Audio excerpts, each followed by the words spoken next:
사랑하시는 성도 여러분들이요, 여러분 삶에서 여러분이 현재 기도하고 있는 기도의 제목들은 무엇입니까? 그리고 여러분의 신앙생활, 인생 여정에서 기도 응답의 체험이 넉넉하십니까? 기도는 응답을 전제합니다. 그러니까 본질적으로 말하면 응답이 없는 기도는 그는 기도가 아니라고 얘기할 수 있습니다. 오늘 우리가 묵상하는 설교 본문 마가복음 11장에서 예수님은 기도 그리고 특별히 응답에 관해서 가르쳐 주십니다. 신앙생활하면서 수도 없이 생각해 본 주제고, 또 여기에 관해서 설교 또는 성경을 읽으면서 수도 없이 접해 본 문제지요. 그런데 특별히 오늘 내가 생각하기를 나는 기도 응답을 잘 체험하지 못해. 하나님은 누구 기도는 잘도 들어주시더구만 내 기도는 안 들어주셔. 또 사람에 따라 다르겠지만 굉장히 오래도록 기도해온 제목들이 우리 그리스도인 누구나 갖고 있잖아요. 그런데 아직까지 하나님이 응답해 주진 않으셨어. 이런 생각들 많이 갖고 있잖아요. 오늘 이 말씀 특별히 잘 들으시면서 하나님의 음성이 여러분의 마음 깊은 곳에 들려지기를 바랍니다. 마가복음 9장 28절 29절, 그러니까 오늘 설교 본문이 11장인데 그 두어 장 앞에 있는 내용이에요. 이 9장 28, 29절에 그리스도인이 잘 아는 내용이 나옵니다. 이것도 기도에 관한 것입니다. 근데 그리스도인들이, 특히 목회자들이 9장 28절 29절과 연관해서 자괴감을 갖는 경우가 상당히 많습니다. 자괴감, 좌절감 그런 거죠. 내가 못났다 이런 거죠. 굉장히 많아요. 그리스도인들도 마찬가지인 경우가 많습니다. 자, 도대체 어떻게 하면 이 28, 29절에 나오는 이 말씀대로 기도할 수 있을까? 그게 이제 그리스도인 모두의 고민이기도 합니다. 자, 보실까요? 28절. 집에 들어가시며 제자들이 조용히 묻자오되 우리는 어찌하여 능히 그 귀신을 쫓아내지 못하였나이까? 예수님이 대답하십니다. 이르시되 기도 외에 다른 것으로는 이런 종류가 나갈 수 없느니라 하시니라. 자, 어떤 상황에서 제자들하고 예수님 사이에 오간 대화일까요? 성경 내용 좀 익숙하신 분들은 그 상황이구나 아시겠죠? 예수님께서 높은 산에 올라가서 천국의 영광으로 변화되시고, 그리고 거기에 모세와 엘리야가 나타났죠. 아무튼 그 높은 산에서 천국의 영광을 보고 난 뒤에 베드로, 야고보, 요한 세 제자가 예수님을 모시고 산에서 내려옵니다. 근데 산 아래에서는 자기 아들이 귀신 들려서 그래서 고통을 당하고 있고, 그래서 그 아버지가 아들을 예수님의 제자들에게 데리고 왔습니다. 고쳐달라고. 제자들이 고치지 못했습니다. 해결을 못한 거죠. 그래서 산 아래에서는 소동이 나고, 아버지는 고민하고, 또 그 아들은 고통을 당하고, 제자들은 당황하고, 그런 상황이 벌어져 있었습니다. 그때 예수님이 오시니까 그 아버지가 예수님께 간절히 절절하게 부탁을 하는 거죠. 저를 좀 도와주십시오. 그리고 뭘 좀 하실 수 있거든 좀 도와주십시오. 그때 예수님께서 할 수 있거든이 무슨 말이냐? 믿는 자에게는 능히 하지 못할 일이 없다. 그러시니까 그 아버지가 금방 제 믿음 없는 것을 도와주십시오. 제가 믿습니다. 예수님이 그 아들을 고치시지요. 그래서 문제가 해결되고 예수님이 제자들하고 이제 집으로 가셨습니다. 그리고서 이제 제자들이 묻는 거예요. 주님, 우리는 왜 그 귀신을 쫓아내지 못했습니까? 그랬더니 예수님이 기도 외에 다른 것으로는 이런 종류가 나갈 수 없다. 자, 근데 여기서 중요한 게 예수님께서 기도 외에 다른 것으로 이런 종류, 이런 문제가 해결될 수 없다, 이렇게 말씀하셨을 때 그 기도가 무슨 뜻일까요? 기도를 좁은 뜻으로 보면 신앙생활하면서 아주 중요한 요소 한 대여섯 가지를 얼른 꼽고 그 중에 하나에 들어갑니다. 기도, 찬양, 예배, 전도, 구제, 또 봉사, 이렇게 대여섯 가지는 얼른 쭉 꼽을 수 있겠죠. 근데 그 중에 하나가 기도가 반드시 들어가죠. 그러니까 좁은 뜻으로 보면 기도는 이런 신앙생활에서 아주 중요한 여러 가지 중에 하나입니다. 그런데 예수님께서 지금 말씀하시는 기도, 그런 거는 이 여러 가지 중에 하나가 아닙니다. 그러니까 기도를 본질적으로 생각하면 기도는 아까 제가 하나님과의 대화라고 말씀드렸죠. 그런데 하나님과 대화하면서 하나님을 신뢰해야 되잖아요. 기도가 깊어질수록 하나님을 절대적으로 신뢰하고 그리고 하나님만 의지하는 근원적인 믿음으로 더 깊이 들어가잖아요.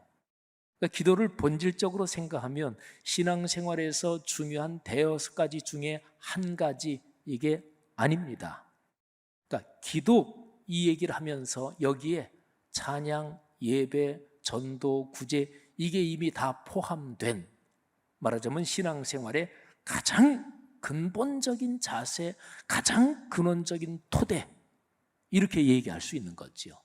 그러니까 예수님께서 지금 기도 외에 다른 것으로는 이런 문제가 해결될 수 없다 이렇게 말씀하시면서 얘기하시는 그 기도는 바로 이런 본질적인 것입니다.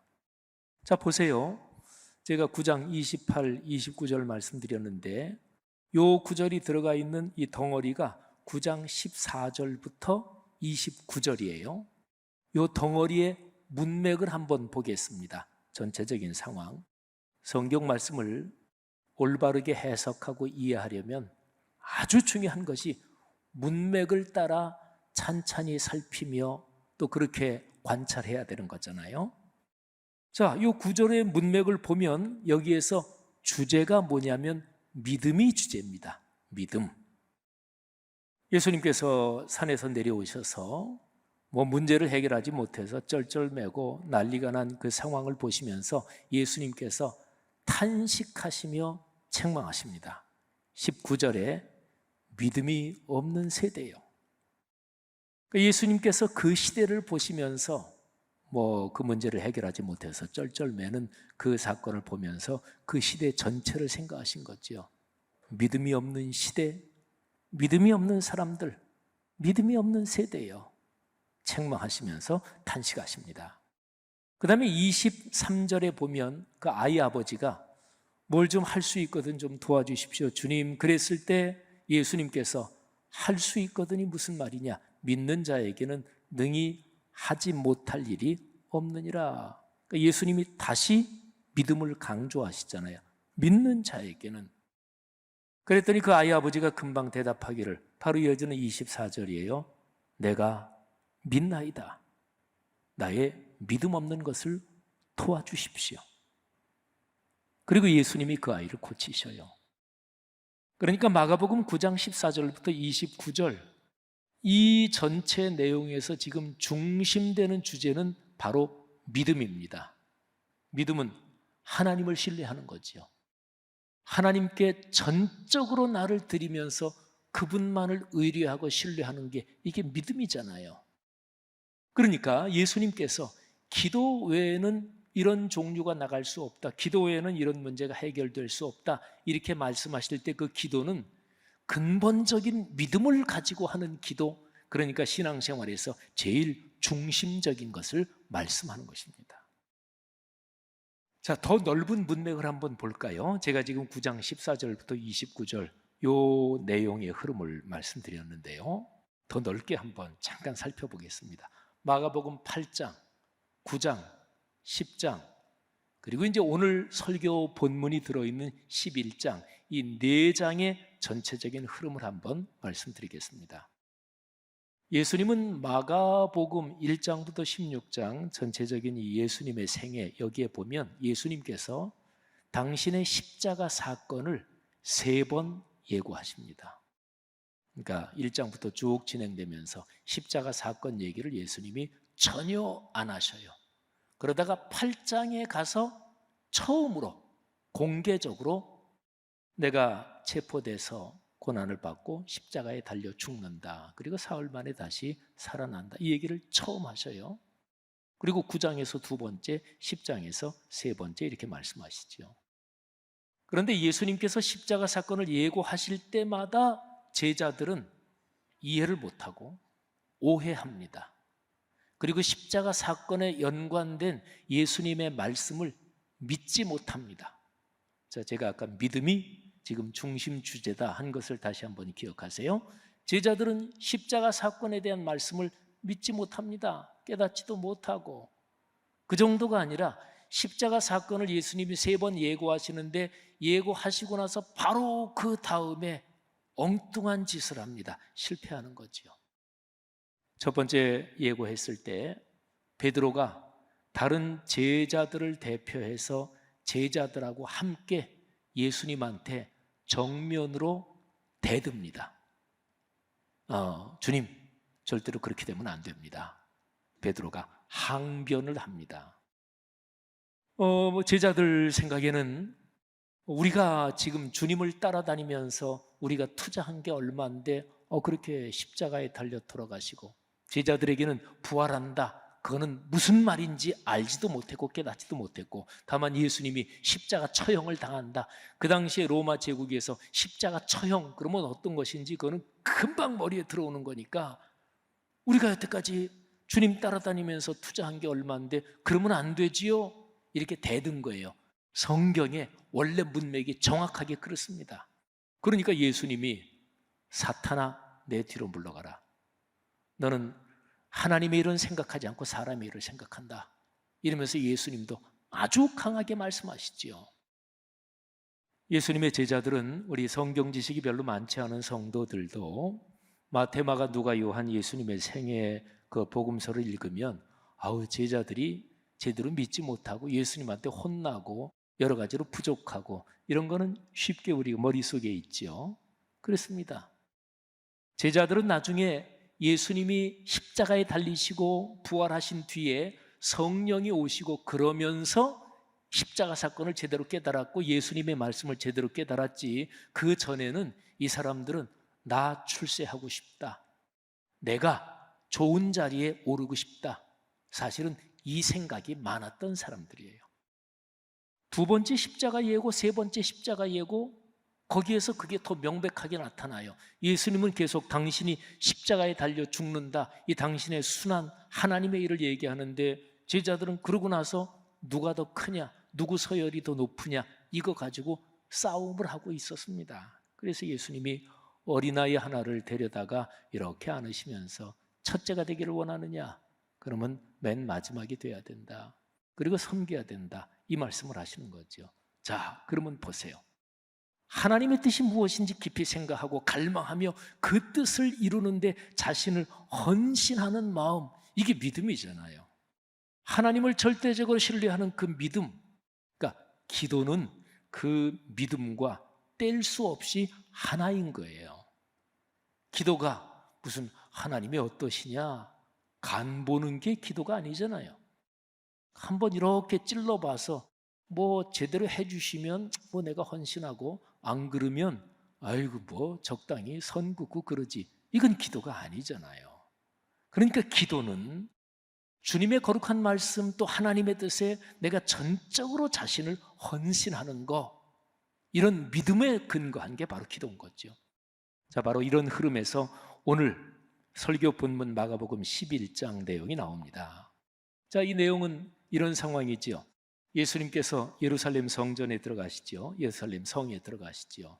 그리고 이제 그 주간 금요일 날에 십자가에 못 박히시는 거예요.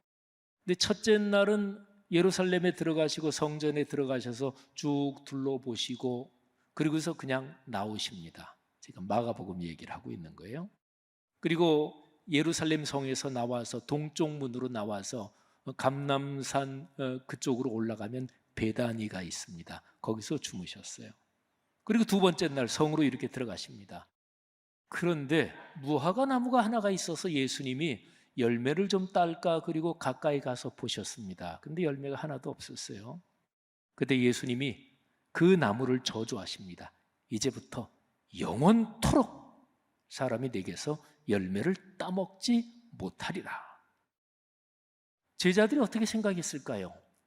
아마 이런 생각했을 거예요. 주님 뭐가 좀 마음이 불편하신가? 왜 나무를 저렇게 무섭게 저주하실까? 아마 이 생각했겠죠. 그리고 마가복음 얘기해 보면 왜 열매가 없었느냐? 무화과 열매가 달릴 철이 아니었어요. 11장에 그렇게 써 있습니다. 그러니까 제자들이 그런 생각했겠죠. 아니 무화과 열매가 달릴 철이 아닌데 왜 저렇게 말씀을 하실까? 예수님이 무화과가 연중에 언제쯤 달리는지 그거 몰랐을 리가 없으시겠지요. 팔레스타인 그쪽 지역에서 평생을 사시면서 그렇게 생활해 오신 분이니까. 아무튼 그러고 나서 이제 예루살렘 성에 들어가는 거예요. 그리고 둘째 날 성에서 이런저런 일을 하시고 다시 저녁이 돼서 나오셔서 베다니에서 주무시고 셋째 날 다시 예루살렘 성으로 들어가는 길이에요. 근데 그 나무 앞을 지나갑니다. 바로 이런 상황이에요. 마가복음 11장 20절부터 23절에 바로 이 상황에서 베드로하고 예수님 사이에 대화가 나옵니다. 이 대화에 아주 중요한 점이 있습니다. 한번 보실까요? 베드로가 묻습니다. 라삐여 보소서, 저주하신 무화과 나무가 말랐나이다. 얼마나 깜짝 놀랐겠어요. 어제 아침까지만 해도 싱싱한 나무였는데 오늘 보니까 바짝 말라 비틀어져 죽었어요. 그때 예수님께서 이렇게 말씀하십니다.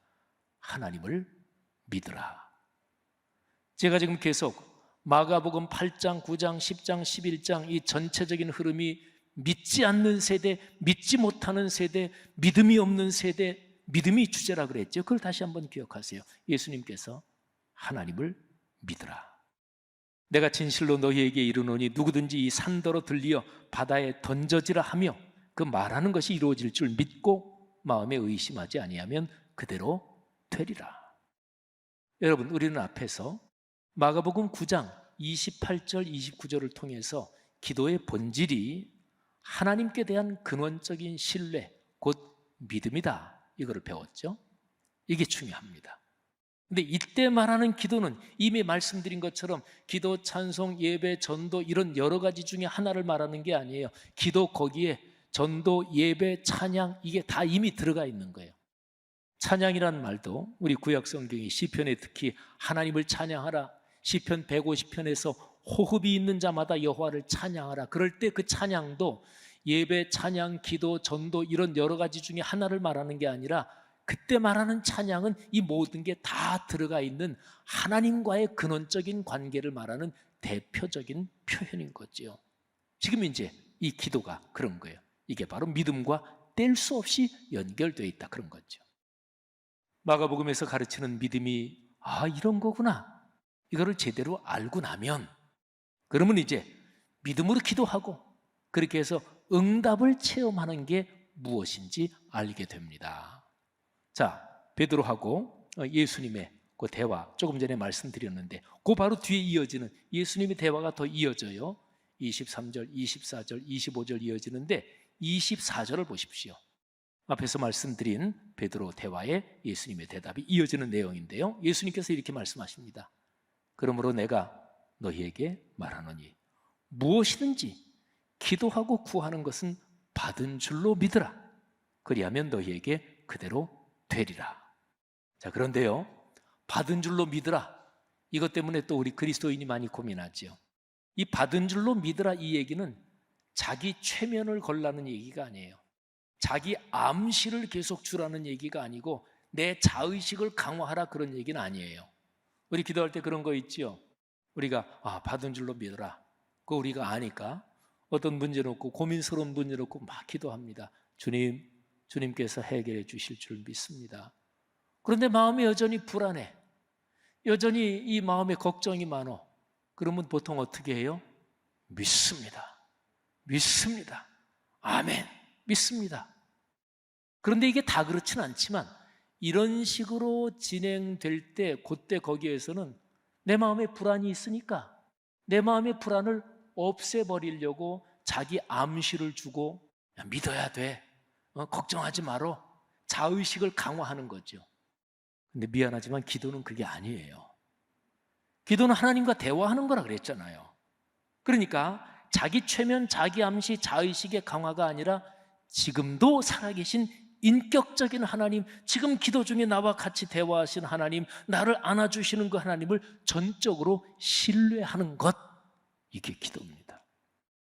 마가복음에서 말씀하는 진실한 기도, 곧 믿음의 기도와 그 응답을 체험하는 삶은 하나님께를 향한 전적인 신뢰입니다.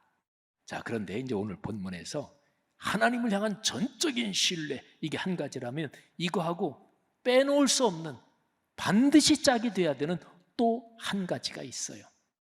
예수님이 계속 말씀하시는 거예요. 23절, 24절까지 말씀드렸죠. 25절에서 예수님께서 이렇게 가르쳐 주십니다. 서서 기도할 때에 아무에게나 혐의가 있거든 용서하라. 그리하여야 하늘에 계신 너희 아버지께서도 너희 허물을 사하여 주시리라. 자, 보세요. 하나님을 향한 전적인 신뢰, 이게 믿음의 기도잖아요. 근데 믿음의 기도는 거기에 반드시 어떤 결과가 따라옵니다. 삶의 변화와 삶의 행동. 거기에서 핵심은, 본질은 이웃을 사랑하고 이웃을 품는 것입니다. 하나님을 사랑하면 이웃을 사랑하게 돼요. 예를 간단하게 들어볼까요? 여러분, 손자나 손녀가 무슨 얘기하면 들어줘요, 안 들어줘요? 어린 반푼어치도 없는 얘기 하지 마라, 이래요? 아닙니다. 꼭 들어주잖아요. 무슨 장난감 사달라 그러면 장난감 사주고. 왜 그래요? 이유는 간단합니다. 내 손자, 내 손녀 사랑하니까. 하나님께서 우리를 사랑하셨어요. 그래서 우리에게 가장 절절하고 절실한 것, 영원한 멸망으로 가는 그 문제를 당신의 아들까지 십자가에서 희생시키셔서 우리를 구해 주셨어요. 우리가 그거를 깨닫고 나면 하나님을 사랑하지요. 그래서 하나님을 사랑하고 또 주님을 더 신뢰하고 그러는데, 주님을 점점 알아갈수록 주님의 마음, 하나님의 마음이, 야, 이웃을 사랑해야 돼. 내가 그걸 아주 중요하게 생각해. 내가 그것 때문에 내 아들 예수를 십자가에 달려 죽게 했어. 이웃을 사랑해야지. 그러니까 하나님을 점점 알아가고 깊이 사랑하는 사람은 이웃을 사랑하는 게 당연해요. 그러니까 하나님을 사랑합니다 그러면서 이웃 어려운 거 신경도 안 쓰고 사랑하지 않으면 그거는 거짓말입니다. 요한일서 4장의 가르침이에요. 사랑하신 여러분, 기도는 두 축을 갖습니다. 하나님을 향한 신뢰, 그리고 이웃을 사랑하는 것, 세로축과 가로축입니다. 예수님은 오늘 본문에서 이웃을 사랑하는 것이 기도 응답의 조건이라고 확실하게 말씀하십니다. 이웃을 사랑하고 이웃의 허물을 용서한다는 것이 기도의 조건이다. 이 예수님의 가르침은 예수님이 문구까지 가르쳐 주신 주기도문의 정신과 일치합니다. 자, 마가복음 11장 25절과 주기도문을 잠깐 한번 비교해 보겠습니다. 마가복음 11장 25절, 기도할 때 아무에게나 혐의가 있거든 용서해라. 그래야 하늘 아버지도 너희 허물을 용서해 주신다. 자, 주기도문 마태복음 6장 12절, 주기도문 안에 나오는 내용이에요. 우리가 우리에게 죄 지은 자를 사하여 준 것 같이 우리 죄를 사하여 주시옵고. 그리고 주기도문이 끝나자마자 13절까지 주기도문이 끝나거든요. 끝나고 나서 이게 얼마나 중요한지 예수님이 또 토를 다셔요. 다시 한번 강조하셔요. 그게 14, 15절이에요. 너희가 사람의 잘못을 용서하면 너희 하늘 아버지께서도 너희 잘못을 용서하시려니와. 너희가 사람의 잘못을 용서하지 아니하면 너희 아버지께서도 너희 잘못을 용서하지 아니하시리라. 하나님의 말씀이지요. 사랑하신 여러분, 하나님을 신뢰할 뿐 아니라 이웃을 품는 이 두 축이 여러분과 저, 우리 그리스도인의 삶에서 넉넉하기를 주님의 이름으로 축복합니다. 하나님을 신뢰합시다. 그런데 구체적으로 어떻게? 하나님은 눈에 안 보이는데, 눈에 안 보이는 하나님을 우리에게 가르쳐 주신 분이 사람의 몸을 입고 이 땅에 오신 예수 그리스도예요. 그런데 예수님도 지금은 이 땅에 없으시잖아요. 그러면 어떻게 알아가요? 바로 주님의 말씀, 66권 성경 말씀을 통해서 그리스도 예수를 알아가고 그분의 아버지인 하나님을 알아가는 거예요. 말씀 묵상이죠. 그러니까 말씀 묵상이 능력 있는 기도 생활, 기도 응답의 기본 바탕입니다. 믿고 기도하면 그러면 됩니다. 진실한 신자, 그리고 진정으로 하나님과 더 깊은 관계를 가진 신자로서, 그리스도인으로서 하나님의 기도 응답을 넉넉히 받고 살아가는 우리 모두가 되기를 주의 이름으로 축복합니다.